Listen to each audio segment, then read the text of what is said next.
Cycling Fashion Week, the only global podcast that analyzes and discusses cycling purely from an aesthetic, design, and entirely superficial point of view.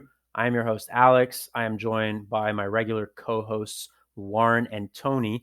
And this week, we have a very special episode because we have a guest on the podcast. We have film and television costumer and fashion designer Erin Logan joining us. And what we're going to do with Erin is she will give us her fashion designer perspectives on a variety of cycling kits and cycling fashion items that we all wear and like overall, or things that we're discussing, things that are coming from the pro peloton. The idea on today's episode is to get fresh outsider perspectives from a design point of view on cycling fashion, because again, we all live in our own little echo chambers and bubbles of cyclists that all wear the same kits and thinks it's extremely cool. So what we're going to do today is get an actual fashion designer to take a look at these cycling kits and tell us what she thinks. So that's coming later on the podcast today. Erin Logan will join us to discuss that. You'll recall last episode, we had our European correspondent, Harry Ashman, join the podcast, and Harry actually had a very important scoop on one of the pro kits that had not been released by the time we put out the podcast, and that was the EF Easy Post kit, and probably one of the more anticipated pro kits to come out of the 2022 World Tour. They've always had perhaps some of the more interesting kits. They're made by Rapha. They probably get more people talking. And what Harry mentioned on the last podcast, if you haven't listened to it, go back to Spotify or Apple Podcasts. Make sure you follow us there and review us there. Essentially, what Harry said was he has a scoop and that the kit was going to be green. This was a big thing. It was a return to their Cannondale Drapac days. He said, gentlemen, guys, the kit is not going to be pink. It's going to be green. And so we put that out on the podcast and we said that we were maybe going to have a scoop. And I'm very happy to report today that we maybe have a half scoop, because it looks like the bibs, judging from the photos that came out of the kit, the bibs were maybe green. There's big debate on Instagram. Are they navy? Are they green? Are they forest green? Are they British racing green? We don't know, but it looks like they might be green. So we will chalk that up to our first ever Cycling Fashion Week scoop, which I'm very proud of personally. It's definitely a half scoop. And I mean, there's little touches of, I would call it an emerald green. I think I've seen that thrown around somewhere. And there's also like little splotches of it in the jersey. It's not just the bibs. You know, at a minimum, it's a 3/4 scoop, but I think we can just call it a full-on scoop. And I also feel like I need to mention that we tweeted about this with the Cycling Fashion Week account, and Jonathan Vaughters actually responded and gave a half answer as to whether or not it was actually green. He didn't deny that it was green.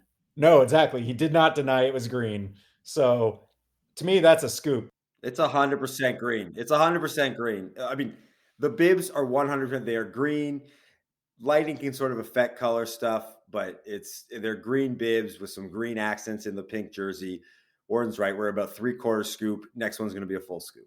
Half scoop, which I think is perfect for our half-assed journalistic standards on this podcast. We've always said we're not an accuracy podcast. We're a hot takes podcast. Harry brought the scoop. So I said, go back and listen to the podcast on Spotify or Apple Podcasts. If you are listening on Apple Podcasts, please leave us a review there. Give us 1 star, 2 star, hopefully 5 stars. And actually, one thing that came up when we were looking at some of the reviews, first of all, we didn't even know there were reviews, but we saw that one of the reviews there described our podcast as straddling a very fine line between elitism and satire. And honestly, this is the best compliment that we could be given. I think that if we were to describe the podcast, that is probably the best way to do it. Also, please only give 5 stars. Yeah, don't give us 1 or 2. Give us a good review. That helps us. Bad reviews don't. So back to the EF Easy Post kit. Another thing that kind of caught my attention. So this is made by Rapha. There's a lot of splatter paint on this jersey. And in the meantime, Rapha released a limited edition collection created in collaboration with one of the writers of EF Easy Post, the Australian writer Lachlan Morton, very active on I was going to say social media, but maybe not. I guess more active in the film space or on YouTube or Vimeo, filming himself participating in alt races, I guess you could call them, gravel racing. So Lachlan was very big on the world tour and kind of took a slight detour via these alternative races. So Rapha released this kit with Lachlan Morton, and I mentioned the splatter paint because this also has splatter paint. It's essentially black, but it's got some gold and green paint splattered on it. So kind of like if Jackson Pollock designed a cycling kit, or Jean-Paul Riopel, who is another painter who enjoyed this sort of splatter paint. So Rapha made this. And guys, I got one thought on this kit, and I'm actually concerned a little bit about where things are going for cycling fashion, because if you go back maybe 10 years ago in the world of craft beer, when craft beer obviously started before that, but 10 years ago I would say is roughly when the IPA trend started. And initially it was enjoyable. You were going out to a bar, you were ordering this IPA from a craft brewery that you didn't really know, and there was this kind of interesting tingle of bitterness on your tongue, and you were thinking, oh, this is nice. I enjoy this. And over the years, the craft beer industry kind of ran that trend into the ground. And I'm a little concerned that cycling fashion brands right now, or kit brands, are going to run the splatter paint trend into the ground. There's just so much of it coming out right now.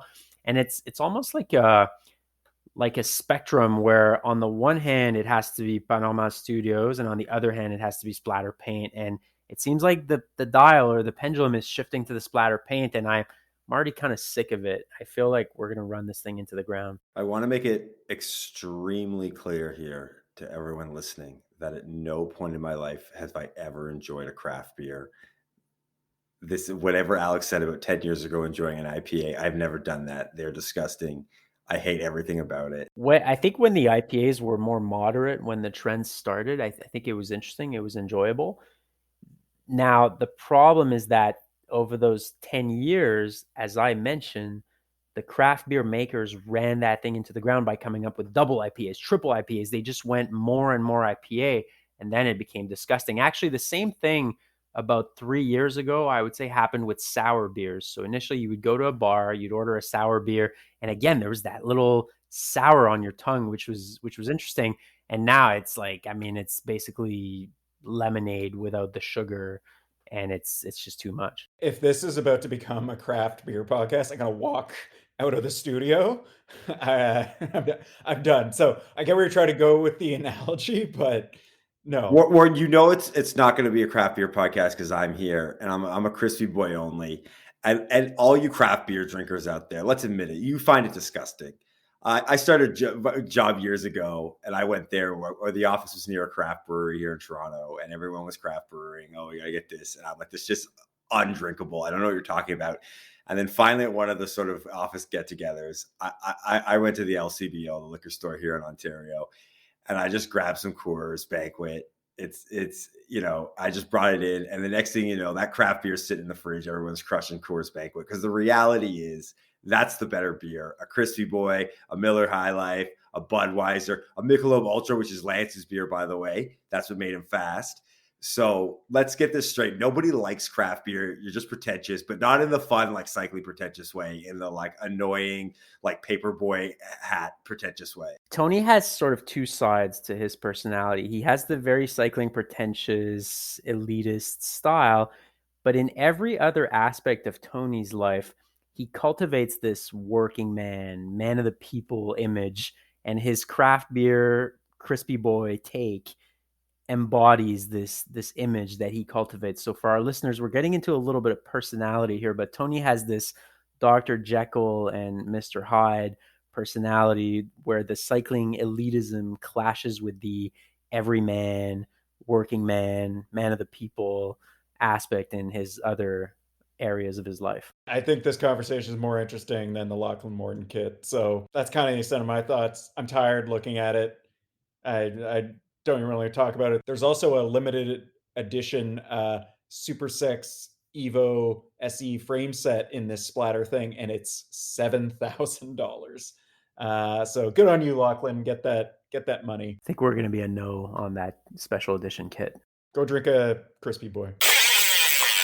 Okay, for our next segment, we welcome a very special guest on the podcast. Her name is Erin Logan, and she is a film and television costumer.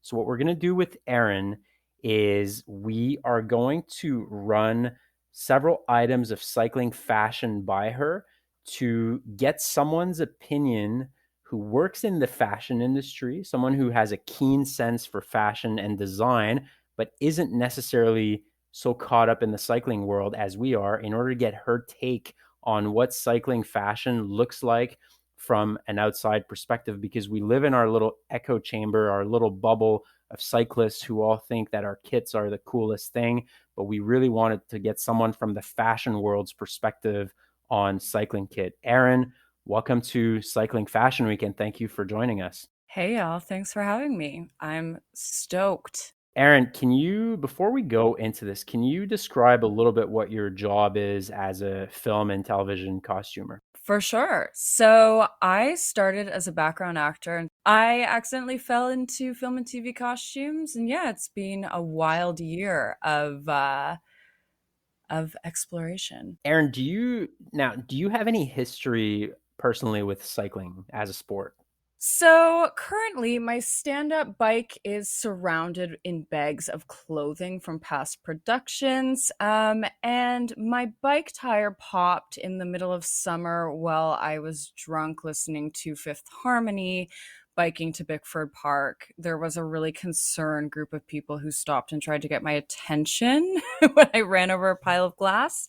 So yeah, that's about the extent of my cycling experience, and I still haven't gotten that tire fixed. So I think we can safely say we got someone from the outside looking at cycling kit, and that's what we're going to do today. So just for our listeners, what we're going to do is we sent Erin a bunch of pics of several brands that are currently, let's say, that are cool in the cycling world, or that cyclists like, and we'll get Erin's take on the design aspects and the fashion aspects of each of them. So let's start with the first one, Erin, if you would like. The first brand that we sent you pics of is a brand called Panormal Studios. They are from Denmark. They are very popular with cyclists currently. So what did you think of these pictures that we sent you from Panormal Studios? All right, so 2 words. Italian Alex. I actually have a picture of him on my fridge. We're on a patio in the good old days, and he's wearing the bright yellow shirt and just really smug smile. There's something about this brand. It is just hot person. Hot person in quotes, maybe a bit acne adjacent, but simplified, sporty. Something about a sans serif font really gets me going. And you can see this person walking around town carrying a Sam James Cortado, and they're going to talk you into listening to Arthur Russell and Dean Blunt like no problem. This is, you know what? I can't lie. We know it. I've been on the Essence website. I've fallen for it. I don't personally own anything, but this is the number one, in my opinion, in cycling fashion. The music choices, Dean Blunt, Arthur Russell, I didn't see that personally myself with Panorama Studios, but definitely hot person cycling fashion. I can see that. And shout out to our guy, Italian Alex, who I guess was just named a hot person on this podcast today. I mean, he is. I don't own any Panorama, so what? Well, I'm telling you, Essence sale, it comes back around every season. Bookmark the tab. Keep looking. The Arthur Russell reference, to me, that's a little more like Café du Cycliste or some brand like that. Like it's the acne reference was like perfect, right? Because it's both sort of this niche fashion brand while also being super mainstream. I mean, they've got a Soho, New York, store. They're not a small time thing, but there's this kind of like element to it that feels it's like fashion for people who sort of know fashion, but also for just rich people. So I think it was dead on. I would have associated Pas Normal with German electronic music, German minimal house. That's what I would have seen personally. But all right, let's move on to the next brand that we shared with Erin. The next one is Rapha, very popular British brand. They probably started the whole cycling fashion thing. Rapha, what comes to mind, Erin, when you look at Rapha? Really? Okay, I feel bad. I looked at the website and I went through and I just really looked for something that I would maybe like. In the picture you sent me, okay, so we're looking at a jersey and it's got like this blue with this black and this pink pale and this orange pale kind of scene happening, right? And all I could think about was Beyonce's 2013 H&M collaboration. There's a specific dress that she's wearing that's got like this mountain on it. And my God, it's the worst polyester material ever. And you know what? These are my colors. I love them. And I appreciate that they do some colors and they do some fun designs, but it's 2021. We need more innovation here, people. I know Erin hasn't listened to our podcast, but it's like she has, because I'm pretty sure that's our take on Rapha. Like, go back to old Rapha. That was exciting back then, and they haven't really been able to sort of like push forward and innovate. So, but it's really interesting because if I translate what Erin said, perhaps the one word that comes out would be cheap, in my opinion. Like you said, the cheapest polyester, terrible material. Yeah. And I feel like the good folks over at Rapha global headquarters, if they listen to that, that's probably the opposite of what they want to hear. They don't want to sound like a cheap brand. They're in fact quite expensive if you look at it overall. And I think they would pride themselves on the quality of their materials. So I think it's a pretty dangerous thing. If that is the perception that people have of their brand, that would be pretty concerning if I was Rapha. I am so embarrassed right now. If anyone's listening, they should see my face. I will say I did look them up and I did see some moisture wicking. I saw some SPF. So this is more in relation to the Beyonce dress, but listen, there is something about it that I don't want to touch it. However, I'm just a guest on the podcast. Please feel free to give them a sponsorship. That's a very good take overall. Very interesting take actually on Rapha. I probably did not expect that, but that's good. Let's move on to the next one. The next one is an Australian brand called MAAP, MAAP. They have been around for a while. They're quite liked worldwide. I think we like them on this podcast overall. We own some MAAP. We proudly wear it. We find that they've innovated over the years. So, Erin, what did you think about MAAP? Okay, you know what? We like MAAP on this podcast. I wrote down in my notes, I can't diss them because I'm loving the accessories. I'd maybe wear the black logo zip up to a rave. And I really appreciate the size of their pockets. They're like perfect to reach into and grab a Cliff Bar. Yeah, that pocket design is a the devil's in the details. If it's got to be. You're right. It's got to be the right height. It's got to fit stuff while being easily accessible while you're riding. I personally find Cliff Bars hard to eat while cycling, but that's a whole other. The thing is, you open the Cliff Bar when you start the ride, and you can finish chewing it by the end of the ride. Erin, what did you think about the off the bike stuff from MAAP? There's that photo we sent you. Oh, baby. Of a sort of winter jacket or fall, spring, mid-season jacket with a hoodie. What did you think of that? Let me just double check. There's one piece in particular that I actually have added to the cart. And can we just clarify? If someone is not a cyclist, but they are taking part in cycling fashion, what's the vibe there? Are you disappointed? Is it appreciation? I'd be more curious where they found it. Okay. I think it's great if someone is not a cyclist but is taking part in cycling fashion. I mean, it brings some new blood into the game, new ideas, fresh perspectives, more interest into the stuff that we're interested in. So I'm all for it. Love to hear it.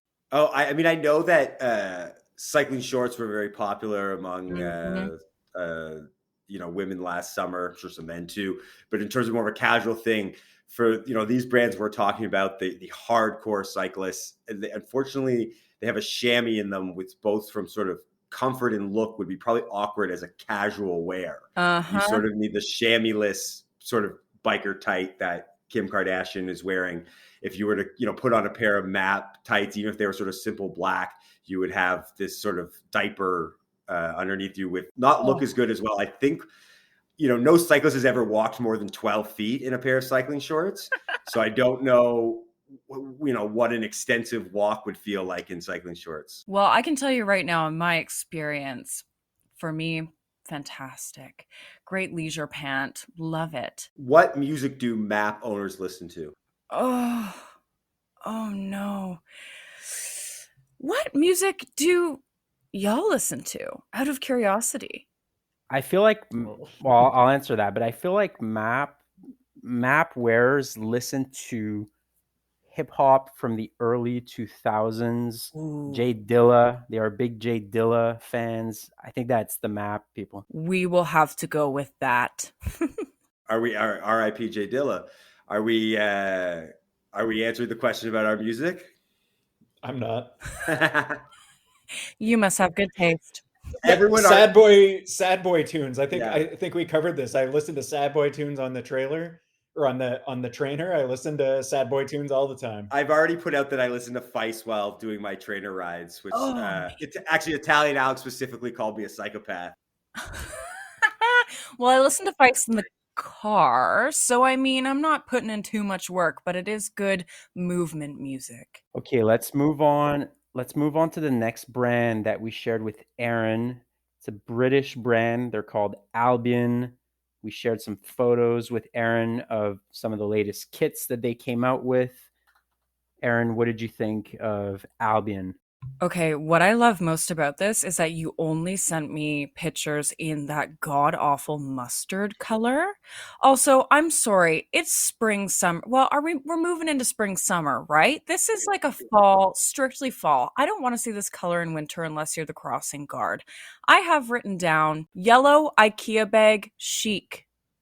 Does anyone remember those? The ones that you get at the marketplace? Yeah. Yes. Mhm. Yes. And I also have written down, does the jacket even do anything? For context, it's one of the thin insulated jackets I think that we shared with you. And I will say, like, you wouldn't know this. This is favored brands of the podcast. We actually interviewed the founders a few months ago. No, don't worry. It's fine. We said we were looking for hot takes. We got hot takes. Yeah. This is what we signed up for. But what I was going to say is that they're a UK brand, so you're wondering about we're going into spring, summer, but I think summer in the UK is fall, winter. I think the all the UK time. is basically fall all year long, so they get a pass on that burnt yellow color that you don't like. I think they actually call it burnt yellow, not mustard. But Yeah. I get your point on the mustard. It's funny because so far I've liked your takes, Erin, but I absolutely love this burnt yellow. I love the color of it. I don't know why. And also, I just want to make sure so we're not getting emails. We understand that the Brits call it autumn and not fall. We know that. We're smart people. Okay, so Erin, I take it you're not a huge fan of Albion. You know what? I should be looking a little bit more. Let's be real here. I'll give them that. Here's the thing. In all of these things that I've been looking at, or all these things that we've been looking at together collectively just now, everything, like the silhouettes, the cuts, everything is good and everything is super. Like, I'll look at that and I'll be like, that's a cyclist. There's nothing wrong there. I do have one question though. Do the heads of cycling fashion get together and strictly pick 4 colors that they're all going to use every year? Because I have noticed besides black, obviously, yellow, orange, green, and purple. So this is where your sort of comment about Panormal makes the most sense, is that they are the driving force. They're the kings, they're the Anna Wintour of cycling fashion. And so when they sort of establish the color palette, everyone else just follows. And there's some like the companies we've showed you, MAAP and Albion and Rapha, kind of still have like a little bit of their own thing. There's some companies out there that basically almost look like they just like go to Panormal's website and be like, okay, let's just take that and put our logo on it because it looks like the color palette's almost identical. So really, like, Panormal, that's probably why they're on Essence. Yeah, so your answer is Panormal drives it. So what their color palette is essentially everyone's other color palette, everyone else's color palette. I'm realizing it maybe a missed opportunity for us to not get you to look at a brand like Pearl Izumi or something like that, because we kind of gave you a well curated collection of Selection. some of the top brands of the moment, and Pearl Izumi is sort of like the maybe not Walmart brand, that's a little low, but Yeah, they're a little bit outside the scope of Cycling Fashion Week, but no, I know, but I feel like we should have just given her a sure. bad brand to look at. I think more less it's a bad brand. It's more one that's like not going to follow trends, right? Like they've kind of done the same thing forever because they're this sort of they're sort of a little bit cheaper price point, popular with entry level stuff. They actually do. I have some Perla bibs I really like, but so you're not going to kind of see that trend of the color palette and the design. It's kind of going to always be like the same thing, which is like unstylish for sure, but it's like a Pro Zume's jersey you bought in 2002 is going to look exactly the same as one you bought in 2022. Like they're not going to change it. I'm looking at it right now, and all I can say is sport check. Absolutely. Absolutely. Yeah. There you Nailed go. it. Okay. So for our international listeners, Sport Check is a large Canadian chain of sporting goods. I don't know what the equivalent would be in like America or Dick's Sporting Goods. yeah, Models, Dick's Sporting Goods. Dick's Sporting Goods is pretty spot on. There we go. All right, let's move on to the next segment. What we're going to do here is we'll get Erin to opine on some very classic pro cycling kits from the past. So if our listeners have been following pro cycling for a while, you obviously remember some of the important kits that have come out over the years. And we have some pretty classic ones to discuss with Erin, but we'll start with actually a pretty aggressive, pretty ridiculous one, which is the Rock Racing 2008 kit. You'll recall that Tyler Hamilton was a part of that team in the twilight of his career, as was Mario Cipollini, the greatest sprinter of all time. So, Erin, what comes to mind when you look at the 2008 Rock Racing kit? Let me tell you, this is my favorite one. There's a picture that you have sent me, and it's three guys. You know, they're all like grouped together, gray, stormy background. They've got this electric. It's basically a Monster Energy Ed Hardy collab, and they're just doing this pose, you know, camera on the ground, and it is giving me Spotify hyper pop playlist cover. So I think this team was started by this guy Michael Ball, who owned, I don't know if they're still around, clothing company called I think it's called Rock and Rebellion, or let me double check what it's. Sorry, let me double check again. Rock and Republic, and they are essentially in that Ed Hardy, Von Dutch sort of mold, right? They made they're very popular for these jeans with lots going on, lots of style. This kit was designed, I'm sure, by Michael Ball very specifically to help push his clothing company. So the fact that you picked up on like that's the vibe for it, I'm sure Michael Ball would be very excited. Kudos to Michael Ball. Also, quick interjection. I was hoping you'd say Rock and Republic. I used to work at a buy-sell trade clothing store maybe like 6 years ago. Oh no, we're going to say this was like 8 years ago now. Time flies when you're not having fun. But we would get Rock and Republic jeans in, and we'd price them like mega high. Like we'd be reselling them for like, you know, a little higher than we should. And guess what? People loved them. People didn't mind the low rise. You know, there was something for everyone there, but Rock and Republic rocked us. They were one of our best selling brands. I mean, that's why I would wear this kit. Like of all the former pro kits, I'm sure I can probably find a replica or maybe like a vintage, you know, one on eBay or something. But like I would rock this kit so hard on a group ride. Like it's just such an iconic kit.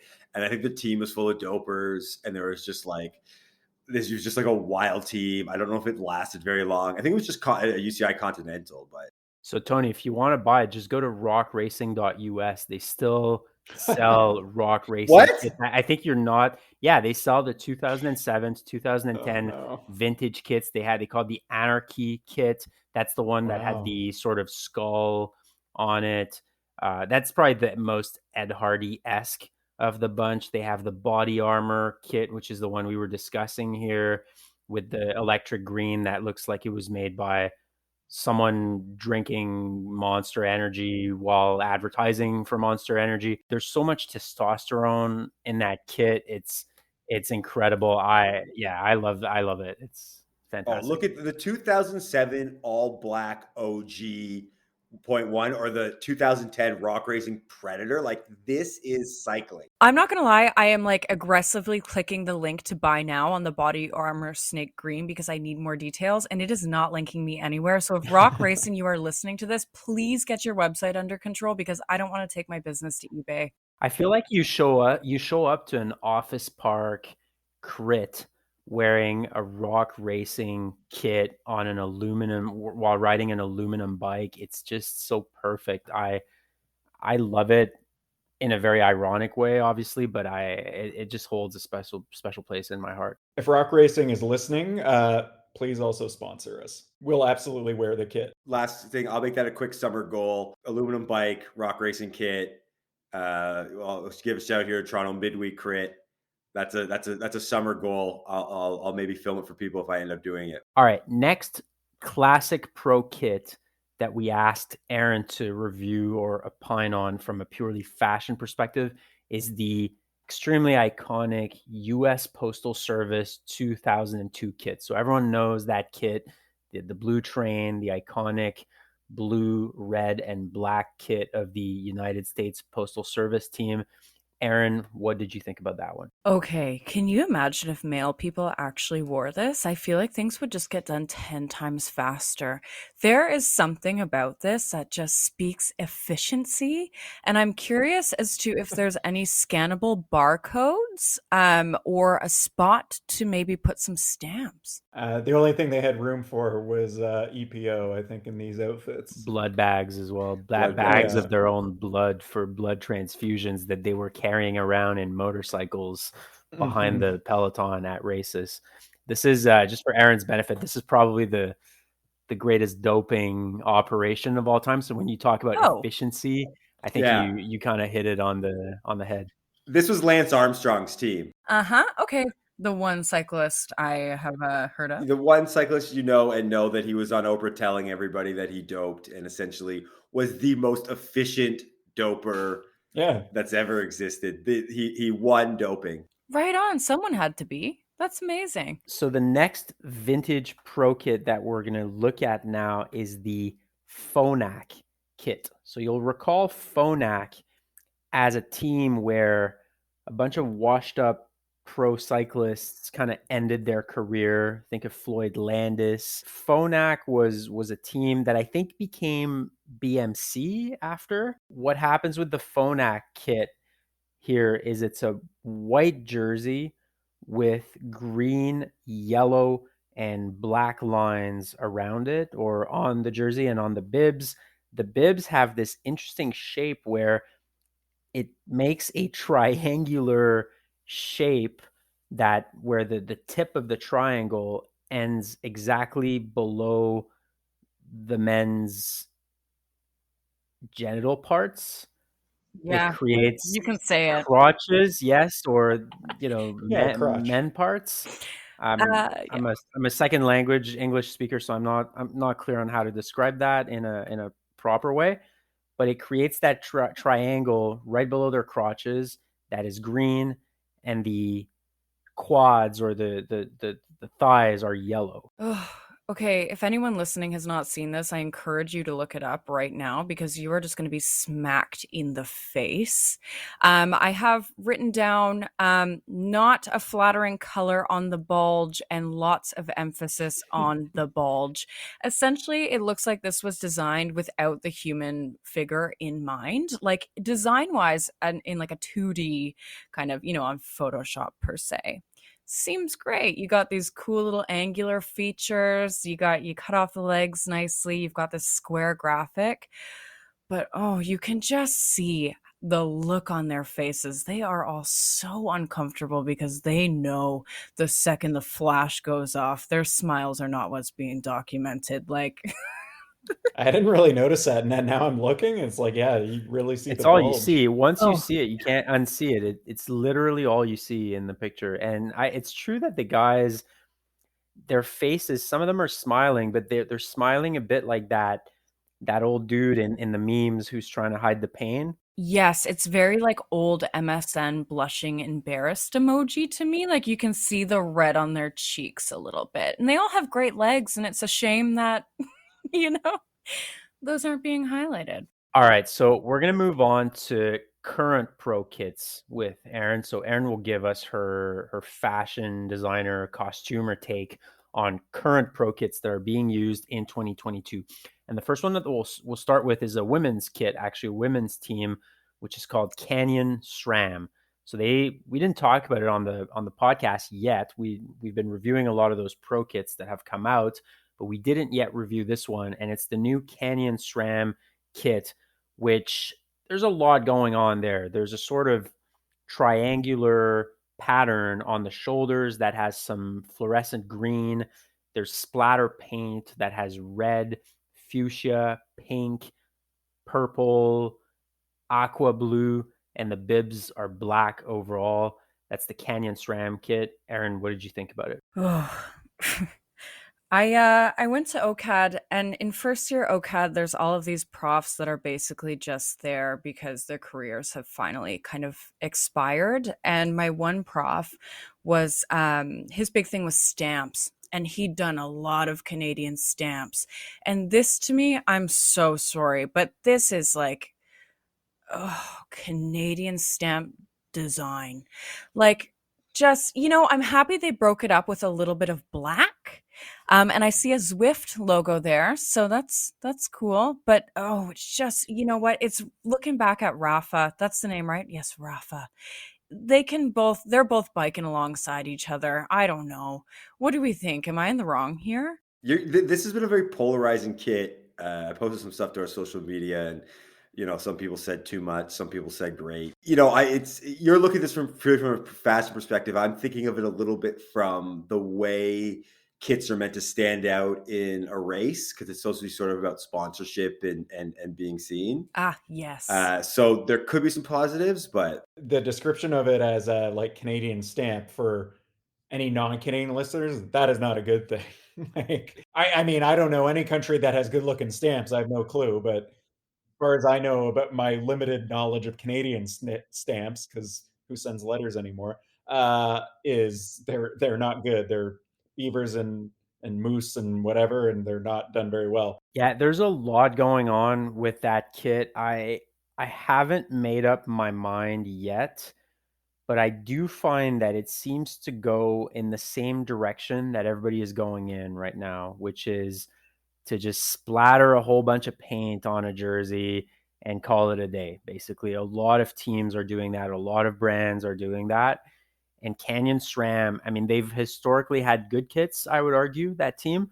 This is a nice kit to look at. My take is there's a lot going on here, and I think it's going to take me until the end of the 2022 World Tour season to make up my mind about that kit. So the next current pro kit that we're going to review with Erin is a kit that we've opined on in our last episode, which is the BikeExchange kit. So you'll recall that the men's kit for BikeExchange is a powder blue that fades more into a royal blue, and the women's kit has similar bibs but touches of pink and purple on it.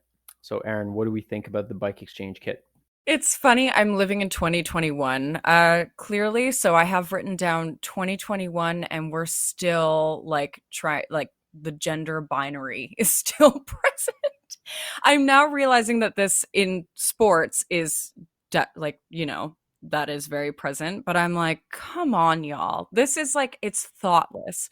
Blue and pink?" An astute listener who lives in beautiful Switzerland actually got in touch with us via Instagram, sent us a DM, replied to one of our stories to comment on the podcast, and he said, "Hey guys, just to let you know, on the BikeExchange kit, the reason why the men's kit is blue and the women's kit is pink is because the men's kit, they've actually matched the blue to the bikes that they're riding, which are made by Giant, and the women's kit, they've actually matched it to the pink bicycles that are made by the brand Live that makes those bikes for the women's team." And he said that's why they went that way. Now, you could ask the question, why are the bikes that color in the first place? And that listener, actually, to his credit, agreed that when I said it was a terrible kit, he said that was an understatement. So he agreed with the general direction of our take. But he pointed that out. Now, am I satisfied with that as an answer? Probably not. I mean, they could A, paint the bikes whatever color they want. It's a professional team.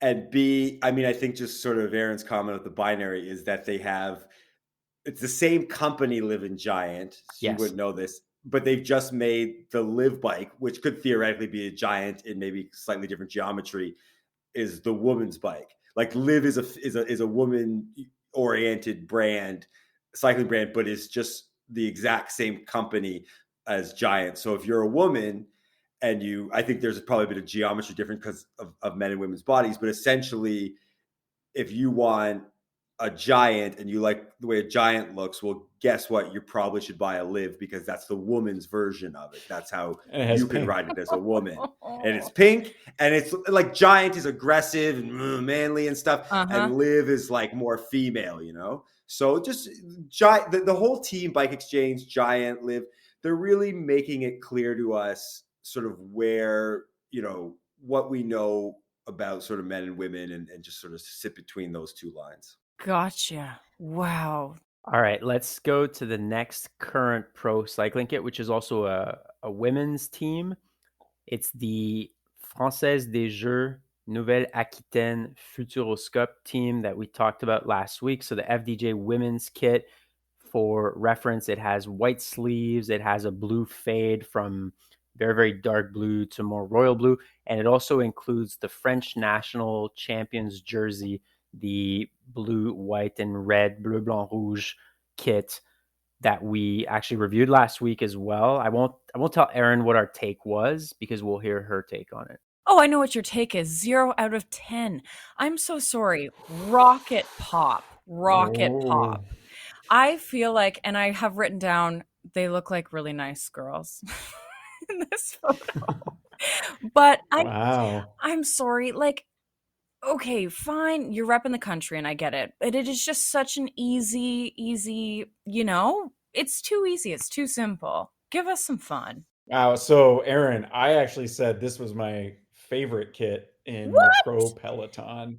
And I didn't see the rocket pop before, so I'll give you that. And you said it's too easy for the French national champ kit. But I like the simplicity of it. I think, and for context, you wouldn't have seen the many different iterations of national champion jerseys that are out there in the Pro Peloton, and most of them are horrible. So the simplicity of this is like, that's why I like it. But again, this is why we have you. We want these hot takes, and we want to know what non-cyclists think. Ooh, okay, I'm squinting my eyes right now, and I'm really trying to take it in and try and take in the colors. And I will say, the white looks nice on the arms, like the way the colors have been sectioned off. It's nice. It's nicely done in that way. So I'm going to upgrade to a 2 out of 10. I'm sorry, everyone. And it's not because it's your opinion. It's because for simplicity's sake and the color placement, color blocking sake, fine. Next up with Erin, we're going to review a few accessories that cyclists wear. The first one is a musette bag. So just for Erin's benefit, a musette bag is just a bag that cyclists will wear to carry stuff in them. Could be sandwiches, usually food, I would say. They use them a lot in pro cycling. When there's a feed station during the race, cyclists will just grab that bag, put it around their shoulder, and then take food and distribute it to their teammates overall. The one that we showed Erin here is made by MAAP, that Australian brand that we discussed earlier. It's very light pink, and it says MAAP on it. So Erin, what's your take on a musette bag as an accessory? All right, so I did a big scroll through the Google Doc, and this is the first thing that caught my eye. It is in my cart, $20 USD, everyone. Incredible. And I will just say, like, you know what? The fanny pack that, like, the smaller, I don't want to call it a shoulder bag, an over the shoulder bag, or that vibe. It's just so practical. I thought for the longest time we were going to get sick of them. But I take mine out every day. I use it, put my keys, phone, wallet, mask in it. And this has like just a little bit more room. You could throw like a hardcover book in there if you want. Maybe an AirPods case. I'm sold. I'm sold. Okay, moving on to the next piece of cycling accessory that we're gonna get Erin's take on. Double BOA shoes. So let's do both actually. We're gonna get Erin to review both double BOA shoes and lace-up shoes. So we gave her pictures of white shoes. The double BOA shoes that we're actually showing Erin is the recently released Q36.5 shoes.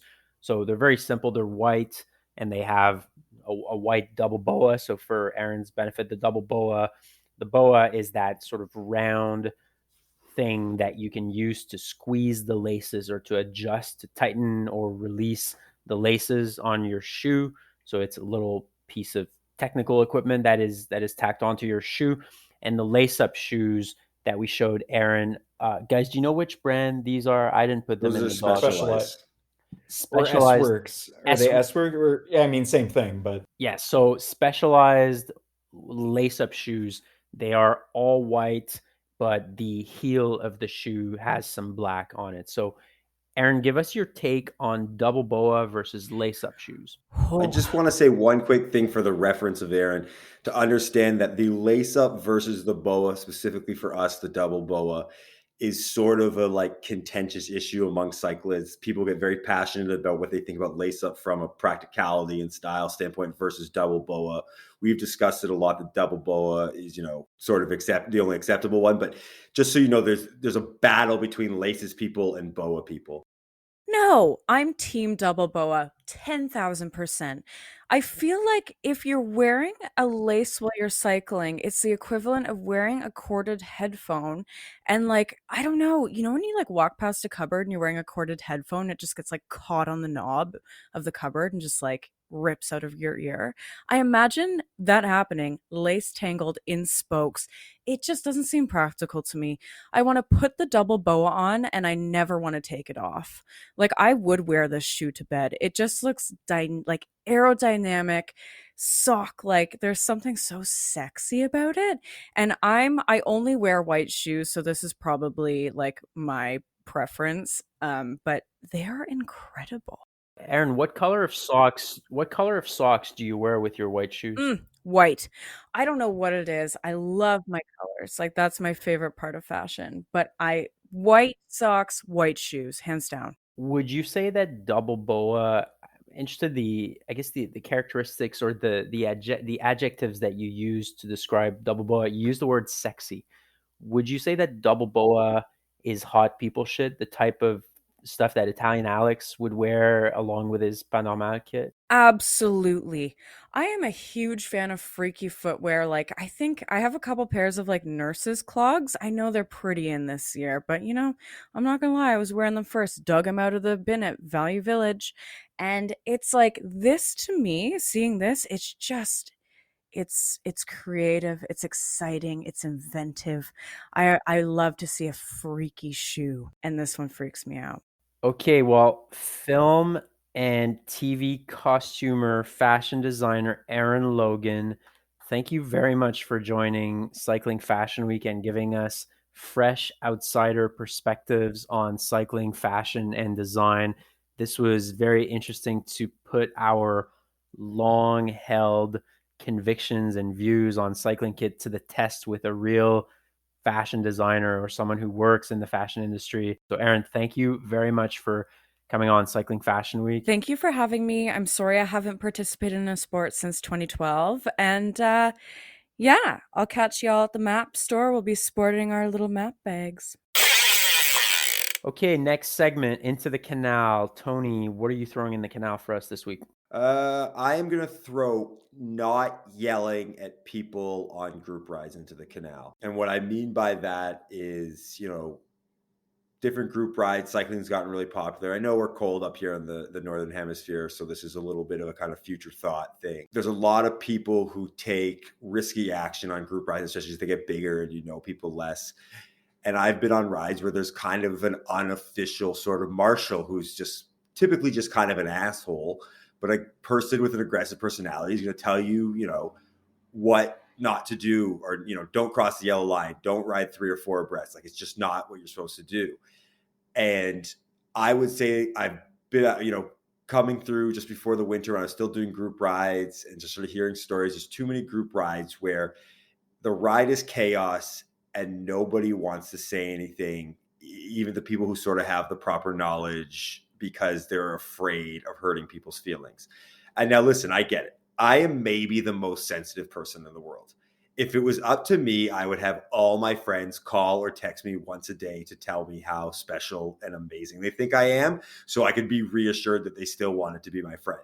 So don't get me wrong, I'm very sensitive, but I think that the dangers of large, fast group ride outweighs people's sort of like personal sensitivity and hurting feelings.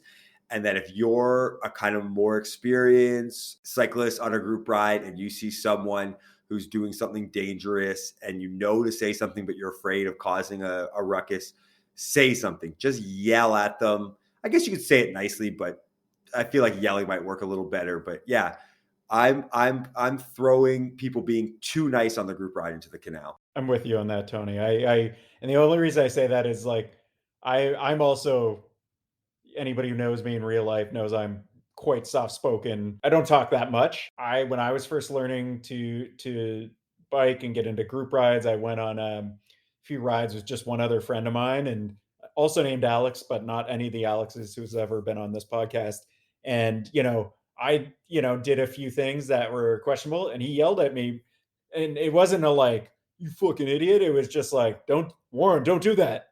And it was because what I'd done could have possibly been dangerous in a group, and I learned from it. And yeah, I maybe felt like a little silly for, like, I don't know, a minute or something, and but I just realized that he was just being stern. You're out on the road, there could be big cars coming behind you, you never know. So yeah, sometimes that's the best way for people to learn. Okay, I'm gonna go next with the Canal this week. I'm gonna throw myself in the Canal, and credit to me for throwing myself in the Canal, because it takes a big man to do that. But I'm gonna be the big man this week. Essentially, a few weeks ago, I think our first episode of the year, we did our 2022 resolutions. I think Tony was in COVID protocol then, and Tony didn't do his 2022 resolutions, which is probably the smart thing to do. But Warren and I did. And my 2022 resolution in terms of cycling kit was to be more bold, was to be more daring, was to move away from my comfort zone and to try things I hadn't tried before. And we're about 4 weeks into the year right now, and I'm already noticing that everything that's coming out that doesn't look like Panorama Studios or Universal Colors, or that's not solid colors, monochrome, very simple stuff, I hate it all the time. And I'm always fine. My natural inclination is to go back towards the Panorama Universal Colors, solid color kits.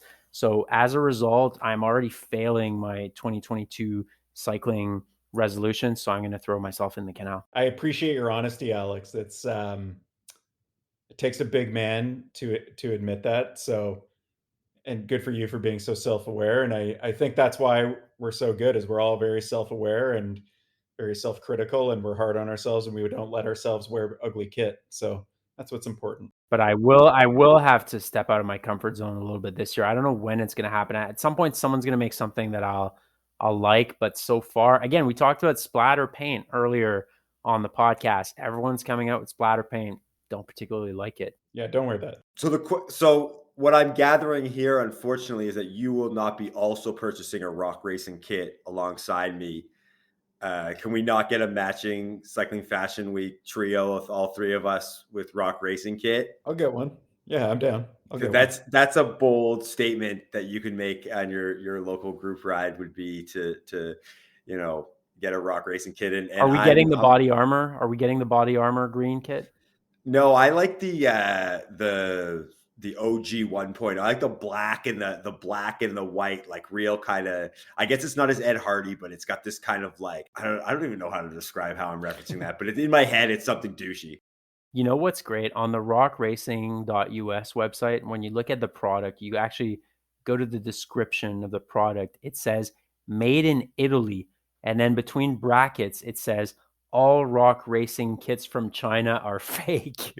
I mean, Tony likes to buy a lot of cycling kit off AliExpress. There's probably some rock racing options on there next to your spec cell stuff. So fake rock racing is in the Canal. Real rock racing is real good. rock racing is legit. Yeah, true. Go support rock racing. You know what? The body armor is pretty awesome too. I don't know.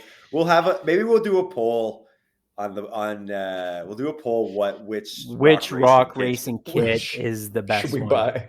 Actually, let's do that. We'll do a poll. Which rock racing kit should we buy? And then sometime this summer, we'll post a photo of the three of us wearing the rock racing kits on our Instagram at Cycling Fashion Week. For my Canal, by the time when this episode airs, the cyclocross world championships will have happened. We're recording it just a few days before, but the cyclocross worlds, as people know, I'm into cyclocross, I race it, etc. So I bring it up because they're happening in North America, in Fayetteville, and I think it's the first time they've been in the US in like 10 years or so. Anyway, there was a bit of a hubbub on Instagram with a lot of the meme accounts and all that when they announced it's called the Walmart Cyclocross World Championships, and that is because of the Walton family involvement in Rapha, blah blah blah. They're big into cycling, but there was a lot of negative reaction to Walmart sponsoring these World Championships.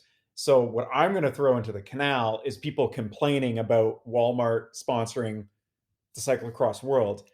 And the reason I'm doing that is we're talking about a sport both in cyclocross and in road racing and mountain biking. Well, maybe less so mountain biking, but certainly cyclocross and road racing, where teams are sponsored by all sorts of companies. And just because you don't know what Jumbo or Visma is, doesn't make it a good company. Like, yeah, Walmart is a terrible company, 100%. I'm throwing your protest against Walmart sponsoring the Worlds into the Canal, because this is how the cycling economy works. Terrible companies put their money in, it pays riders. This is just how it works. Like Pow's, I can't even say the Pow's sauce team of cyclocross, with Ely Iserbit and Michael Van Turenhout. Like, it's a mayonnaise company essentially. Like, what are you guys complaining about? It's Walmart sauce. Like, this is how cycling works, and it's America. Walmart's kind of the perfect sponsor. So I'm just gonna say a few things here. Ineos, I don't know if you'll know what that is, but look that up. Astana, UAE, Team UAE. This is why I hate cyclocross, because it's this kind of it's the Portland, Colorado of cycling, where it's a bunch of people who think that they're like super edgy and progressive and stuff. So they're bitching about corporate Walmart when but the whole sport is a part of that. And all these companies or countries sponsoring it with all sorts of bad track records and stuff, and like you said, there's probably companies you've never heard of that you think you're fine with, but you don't know. So yeah, like I'm with Warren on this one. I mean, it's like across in general. I don't know. I kind of want to put in the Canal. One thing, though, I want to mention on the cycling economy model, that is also, we get accused of having a North American bias by some listeners. And as we said on another episode, we embrace that. We are North American. But it's looking at it with North American eyes, the cycling economy makes absolutely no sense. I mean, the sport doesn't really generate any revenues. The teams don't really generate any revenues from viewership on television or streaming or things like that. The events do, right? The Tour de France does, which is owned by ISO. They also own the Vuelta, ASO. RCS, ISO in French, Tony. Thank you. Oh, sorry. Okay, whatever. The Giro is owned by RCS, RCS, Tony, Italian company. They don't speak English that well like you, Tony, but basically these guys derive revenue from viewership, but the teams themselves, I mean, Quickstep doesn't really, derive revenue. So they're kind of hoping that the ads work out for them, that the publicity works. But basically these teams are relying on sponsorships by random companies. And from a North American perspective, you look at how the NFL works, you look at how MLB works, NBA, it's a very odd model. And teams are always folding. I mean, teams are always on the verge of ending up in the Canal, Quebeca, next hash. Astana wasn't paying rider salaries for a bit. It's just a very weird model from a North American perspective. A perfect example to me is, Lotto Soudal, a team with a pretty long history in pro cycling. It's the fucking lottery. Lottery is bad. Like, people waste away their life savings playing the lottery. Like, come on. Walmart is like, they sell some shitty clothes and treat their workers terribly. What's the difference? Okay, another episode of Cycling Fashion Week in the books. Thank you very much to Erin Logan, television and film costumer, fashion designer, for coming on the podcast to give us her takes, her analysis of various pieces of cycling kit that we wear and love. Erin, that was great. Thank you for bringing an outside perspective. Thank you, Warren. Thank you, Tony. Make sure you follow us on Instagram at Cycling Fashion Week. Send us DMs, send us emails. We usually reply to all of those, maybe not right away, but we try to reply to all of those from listeners. Send us your bikes to review as well. We haven't gotten many of those lately. Maybe we've been harsh on some of our latest We Rate Your Bikes for Free, and maybe that's why we're not getting bikes anymore. But honestly, please do, because we will try to give you the most honest and constructive feedback on your bike. Follow us on Instagram, as I mentioned before. Make sure you subscribe to the podcast on Spotify or Apple Podcasts, and please leave a review. As I mentioned earlier, we laughed reading some of those reviews out there. So please leave a review, hopefully a 5-star review. Leave a little comment as well. Thank you for listening. We will be back in a couple weeks with another episode of Cycling Fashion Week.